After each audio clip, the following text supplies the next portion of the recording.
There is something the wealthiest families in Jewish history have known for centuries.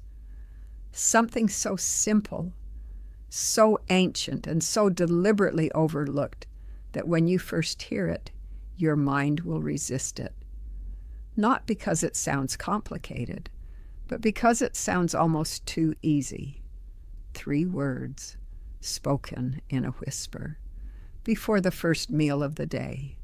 And yet, those who have practiced this, truly practiced it, with understanding and intention, will tell you that their relationship with money, with opportunity, with abundance itself, shifted in ways they could not explain through logic alone. Most people wake up in the morning and immediately reach for their phone. They check messages, scroll through news, absorb the anxieties of the world before they have even given their own soul a moment to breathe. And then they wonder why the day feels heavy, why the week feels like a struggle, why the month ends with less than it began. What the ancient rabbis understood, what the Kabbalistic masters taught in the great academies of Saft, of Babylon, of Spain before the expulsion, is that the morning is not simply the beginning of a day. It is a gate. And what you send through that gate in the first moments of waking determines everything that follows. This is not metaphor. This is not poetry. This is a principle encoded in the structure of creation itself, and it has been quietly practiced by those who understand it for more than 3,000 years. Before we go further, I want you to understand something about the nature of Hebrew. Every language carries energy. This is something linguists and mystics alike have recognized. But Hebrew is different. The Zohar, the foundational text of Kabbalah, teaches that Hebrew is not simply a human invention. It is the language through which the Creator spoke existence into being. My grandmother gave me these secrets in her home 50 years ago. Every blessing, every protection, every tradition that makes a Jewish home truly sacred. Now I've gathered them all into one book, just for you. Visit the link in the description or pinned comment and let me be your grandmother too. Bereshit bara Elohim. In the beginning God created. Each letter, each word carries a vibrational frequency that interacts with the world in ways that most people in the modern age have entirely forgotten. When you speak Hebrew with intention, especially in the sacred window of the morning, you are not simply making sounds. You are aligning yourself with the current of divine energy that has been flowing since before time began. And this is where the 3 words come in. Now, I want to prepare you for something. When I share these words with you, part of your mind may say, "That's it, that's all." And I am asking you gently but firmly to resist that reaction, because the enemy of ancient wisdom is not skepticism. It is underestimation.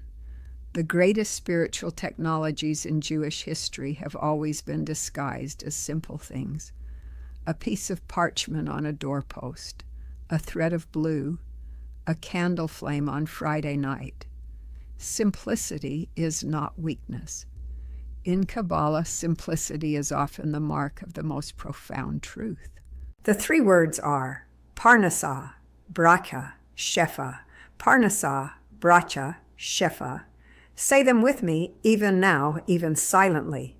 Parnassah, divine sustenance, the flow of livelihood that the Creator has designated for each soul. Bracha, blessing, the multiplying force that makes what you have grow beyond natural explanation. Shefa, abundance, the overflow of divine goodness that spills from one realm into the physical world, like water from an inexhaustible spring. These 3 words are not a random combination. They were selected by the Kabbalistic masters because together they form what scholars of the mystical tradition call a tziruf, a sacred combination of concepts that, when held together in the mind and spoken aloud, creates a complete spiritual vessel. Think of it this way. Parnassah is the channel. Bracha is the flow within the channel. And Shefa is what overflows when the channel is full. If you speak only one or two, you have an incomplete vessel. You have a cup without a bottom, or a pipe without an opening. All three together create the full structure through which divine abundance can move into your life. But there is more to understand before we talk about exactly how to use them. There was a rabbi in 18th century Poland, a student of the great Baal Shem Tov, the founder of the Chassidic movement, whose name was Reb Pinchas of Koretz. He was known not for dramatic miracles, not for great public demonstrations of power, but for one thing above all others. Every person who came to him in poverty left with a changed life, not always immediately, but always eventually. A merchant came to him once, a man named Avraham, who had lost everything, his business, his savings, his reputation, in a single year of misfortune. He traveled 3 days to reach Reb Pinchas, expecting to receive some great mystical secret, some complicated ritual that would require months of preparation. Instead, Reb Pinchas looked at him quietly and said, "Tell me, Avraham, what is the first thing you say in the morning before anything else?" The merchant thought, and then he said, "I suppose I say, 'What a difficult day this will be.'" Reb Pinchas nodded slowly. "Then there," he said, "is your answer. The mouth is a gate. What passes through it in the first moments of the day sets the spiritual tone for everything that follows. This is not merely a psychological observation, though it is that too. It is a mystical principle. My grandmother gave me these secrets in her home 50 years ago. Every blessing, every protection, every tradition that makes a Jewish home truly sacred. Now I've gathered them all into one book just for you. Visit the link in the description or pinned comment and let me be your grandmother too. The Talmud teaches that the morning carries the energy of creation itself. Each dawn is a renewal, a miniature version of the first day. And in the first day of creation, the Creator spoke. He did not think abundance into existence. He did not wish it or hope for it. He spoke it. Yehi, or eat, let there be light, and there was light. You are made in that image, and your words, especially in the morning, carry a creative power that most people have never been taught to use. Now, I want to tell you something that I need you to stay with me for, because this is where the teaching gets truly remarkable. The rabbis of the Talmud established a practice called Modeh Ani, a prayer of gratitude spoken the moment you open your eyes, before you even rise from your bed. The tradition teaches that during sleep, the soul partially ascends, returning to its source in the divine realm. When you wake, the soul is returned to you, and this return is a gift. Modeh Ani acknowledges that gift. But what the Kabbalistic masters added, and this is what is rarely taught publicly, is that in the transition moment between the prayer of gratitude and the beginning of the day's activities, there is a window, a spiritual window that lasts only a few minutes. And within that window, words spoken with clear intention carry extraordinary weight. Parnassah, bracha, shefa, whispered, not shouted, not mumbled, but whispered, with deliberate, conscious intention, these 3 words during that window act as what the Zohar calls a patach, an opening, a door unlocked between the physical world and the realm of divine abundance. Here is exactly how to practice this. When you wake in the morning, before you check your phone, before you speak to anyone, before you drink your coffee, sit at the edge of your bed or stand quietly in your room. Take 3 slow, conscious breaths. Feel your feet on the ground. Then, with your eyes closed and your hand placed gently over your heart, whisper these words 3 times: Parnasa, Bracha, Shefa. Between each repetition, pause. Do not rush. Let each word settle into you like water into dry earth. On the 3rd repetition, add, in whatever language is yours, in whatever words come naturally, a simple statement of what you are opening yourself to receive. It might sound like this: I open myself today to the flow of divine sustenance. I am ready to receive blessing. I welcome abundance into my life and the lives of those I love. That is it. That is the practice. No candles required, no special objects, no lengthy preparation. Just 3 words, 3 breaths, 3 repetitions, and a moment of genuine openness. But now I want to address something important, because there is a teaching here that separates those who will experience transformation from those who will try this once, feel nothing, and dismiss it. And that teaching has to do with the concept of kavana. Kavana is the Hebrew word for intention, sacred, focused, directed intention. The rabbis teach that a mitzvah, a sacred action, performed without kavana is like a body without a soul. It exists, but it is not alive. And this is true of every spiritual practice.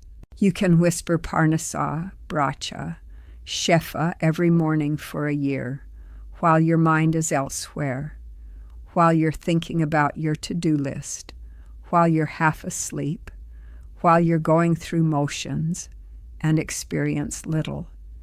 Because it is not the sounds that carry power. It is the sounds combined with directed, conscious, sincere intention. The Baal Shem Tov said it this way: a prayer spoken with the lips, but not felt in the heart, is like a bird that tries to fly with only one wing. This is why so many people try spiritual practices and abandon them. Not because the practices don't work, but because they approach them as formulas to be executed, rather than conversations to be had with the divine, with the part of yourself that is eternal, with the abundance that, according to every mystical teaching in the Jewish tradition, already belongs to you. It is simply blocked from reaching you. And this brings us to perhaps the most important concept in this entire teaching, the concept of blockages. The Kabbalistic tradition teaches that abundance, Shefa, flows constantly from the divine source, constantly, without interruption, like a great river that never stops moving. The question is never whether the river is flowing. The question is whether the channel that connects you to that river is open or blocked, and what blocks it. The rabbis identified several things, and I want to walk you through them carefully, because this is where many people discover not just a morning practice, but an entirely new relationship with the energy of prosperity. The first and most powerful blockage is what the tradition calls ayin hara, the evil eye. Now, before you dismiss this as superstition, let me explain what it actually means in the Kabbalistic framework, because the popular understanding is almost entirely wrong. Ayin hara does not primarily refer to someone casting a curse on you with their eyes. The deeper teaching is that ayin hara is the energetic consequence of living in misalignment, of projecting lack, of speaking poverty, of carrying within yourself the belief that abundance is for others but not for you. It is a self-generated blockage. The evil eye the ancients feared most was not their neighbor's gaze. It was their own inner gaze of doubt, of worthlessness, of unworthiness. When you whisper Parnasa, Bracha, Shefa each morning with true Kavanah, you are actively dismantling this inner blockage. You are saying with your voice, which is among the most powerful spiritual instruments you possess, I am a fit vessel. I am worthy. I am open. The second blockage is ingratitude. And this one I want to spend a moment on, because in the age we live in, it may be the most common. There is a teaching from Rabbi Nachman of Breslov, one of the most beloved of all Kabbalistic masters, that goes like this. The main obstacle to abundance is ingratitude. The person who does not see what they already have sends a signal to heaven that says, I am not ready for more. This is not a punishment. It is a spiritual principle. The divine realm mirrors what you hold internally. If you hold scarcity, if you wake each morning cataloging what you lack, you reinforce that pattern in ways that make it harder for abundance to enter. But if you wake with gratitude, and then you open that window, and you whisper those 3 words, you create the conditions in which abundance can actually land, actually take root, actually grow. There is a story told of a poor widow in Jerusalem many generations ago who had almost nothing, a small room, a small garden, barely enough to eat. And yet, every morning before she ate, she would stand in her doorway facing the rising sun and speak aloud 3 things she was grateful for, every single morning, without fail. Her neighbors thought she was eccentric. Some thought she was mad. But a young rabbi who lived nearby noticed something. Over the years, slowly, quietly, her circumstances changed. Not through dramatic intervention, not through a sudden windfall, but through a steady accumulation of small graces, a job that appeared, a gift from a stranger, a dispute settled in her favor, an inheritance she did not expect. When the rabbi finally asked her about her practice, she said simply, I make room every morning for what God wants to give me. I empty the cup before I ask it to be filled. This is the wisdom behind the morning whisper. You are not commanding abundance. You are not demanding it. You are making room for it. You are signaling with the sacred language of creation itself that you are open, that you are ready, that you are a willing vessel for the divine flow. Now, I want to share with you something that many teachers in this tradition hesitate to discuss openly because it touches on a dimension of spiritual practice that makes people uncomfortable. And that is the question of what happens in the days and weeks after you begin this practice. The first thing most people notice is not more money. Let me be honest with you about that. The first thing most people notice is a kind of clarity, a quieting, a subtle but real shift in how they relate to the day. There is an old Jewish proverb, before a man is ready to receive, he must first become still. The morning whisper creates stillness, and in that stillness, things begin to reorganize. Opportunities that were always there become visible. Decisions that felt impossible become clear. Relationships that carry the energy of abundance. People who know people. Conversations that open doors begin to surface in unexpected ways. This is not magic in the sense of fantasy. This is spiritual law operating in the physical world. You have changed your frequency, and what resonates with that frequency begins to come toward you Rabbi Shimon Bar Yochai, who is considered the author of the Zohar, taught that the physical world is a shadow of the spiritual world, that what appears below is always a reflection of what is established above. When you speak Parnasah, Bracha, Shefa, with true intention, you are first establishing something in the spiritual realm, and then in days, in weeks, sometimes in months, that spiritual reality begins to cast its shadow into the physical. This is why patience is not simply a virtue in Kabbalistic practice. It is a necessity. The seed is planted in a moment, the tree grows in time. But here is something I want to be very direct about, and I want you to hear it clearly because it matters enormously. The morning whisper is not meant to replace effort. It is meant to consecrate it. The Torah teaches Bishat Apecha Tocha Lechem. By the sweat of your brow you shall eat bread. Effort is part of the design. What the morning practice does is not exempt you from effort. It sanctifies your effort. It places your work under the blessing of divine partnership. You are no longer working alone. You have, in those 3 words, declared yourself a partner in the ancient covenant of abundance. And everything you do from that point in the day forward carries a different quality. There was a student who came to the great Chofetz Chaim, the saintly rabbi who lived in Lithuania in the late 19th and early 20th century, and asked, "Rebbe, I pray every morning. I do everything right, but my business is failing. Why does God not answer me?" The Chofetz Chaim was quiet for a long moment. Then he said, "Do you pray and then go to work, or do you pray and then wait?" The student didn't understand. The Chofetz Chaim explained, "Prayer opens the door, but you must walk through it. God sends abundance through channels.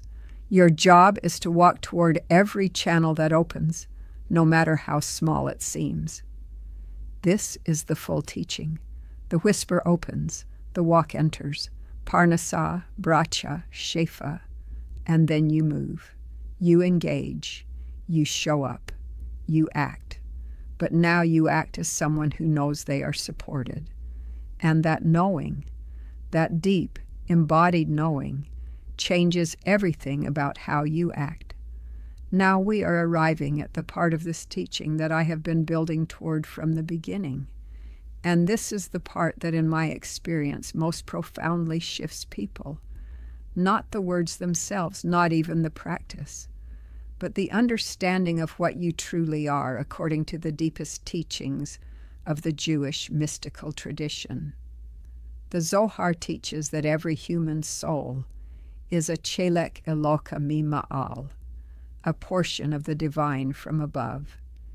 You are not separate from the source of abundance. You are an extension of it, an expression of it.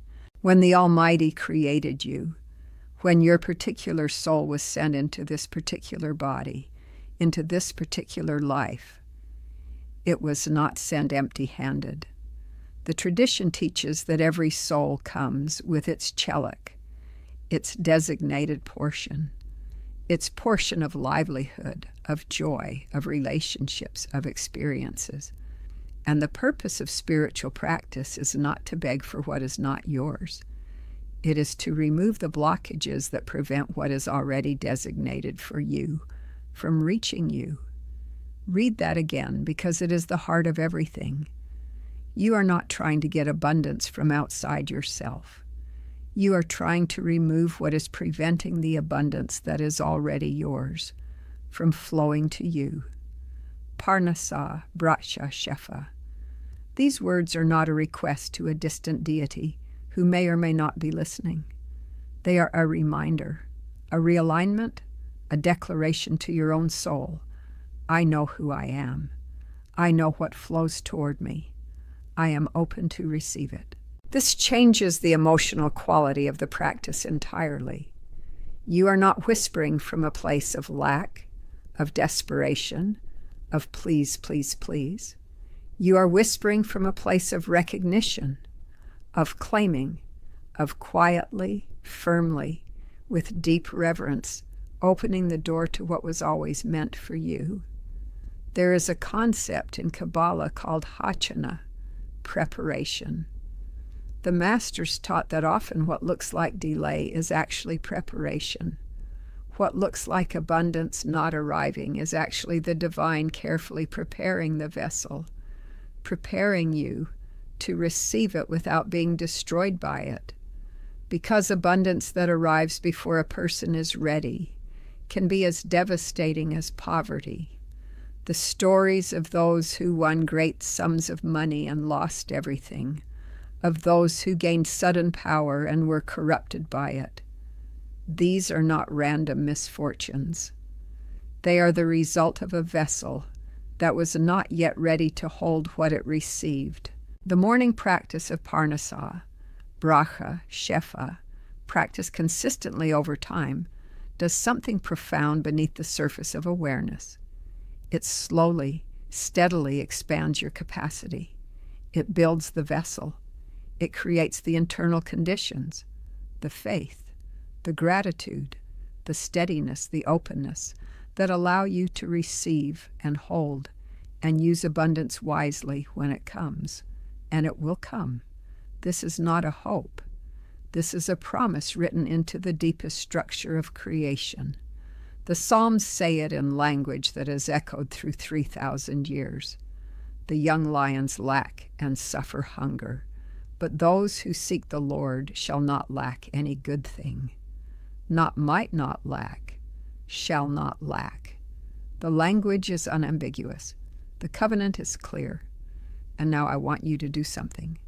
Right now, wherever you are, whether it is morning or noon or night, I want you to whisper these 3 words, just once, just to hear them in your own voice, just to feel what it is like to speak them consciously.